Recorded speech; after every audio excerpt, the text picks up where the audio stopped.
সকলোকে মই ৰঙালী বিহুৰ আন্তৰিক শুভেচ্ছা জ্ঞাপন কৰিলোঁ। আজি গৰু বিহু।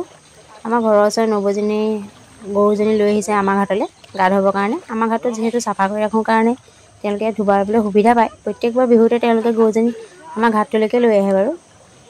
আজিও লৈ আহিছে। মই চাহ খাই আছিলোঁ।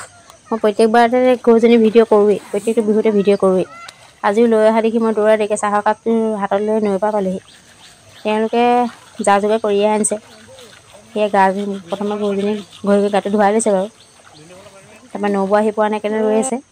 সেয়া নবৌ আহি পালেহি পাই তেওঁ লৈ আহিছে এইবোৰ লাও, বেঙেনা, থেকেৰা তেনেকৈ লৈ আহিছে নিছে ধুৱাবলৈ। কিন্তু ল'ৰাকেইটা যে ক'বই পৰা নাই, সিহঁতি মুখৰ ভিতৰতে অকণমানকৈ কৈছে। মইহে চিঞৰি কৈছোঁ ডাঙৰ ডাঙৰকৈ চিঞৰা, লাও খা, বেঙেনা খা, দিনে দিনে বাঢ়ি যা, এনেকৈ ডাঙৰ ডাঙৰকৈ চিঞৰিব লাগে। তাৰপৰা চাওকচোন গৰুজনীয়ে বেছিকৈ ডাঙৰকৈ বেছি জোৰছে গাত মৰাৰ কাৰণে ভয়ে খালে। খাই লৈ আমাৰ লাও গছজোপাৰ ওচৰত সোমালেহি। মানুহজনীয়ে কৈছে আজি বিহু যেতিয়া তাৰ লাও পাত খালেও খাওক দিয়ক, এনেও বতাহত লাও জোপা পৰিয়ে গ'ল।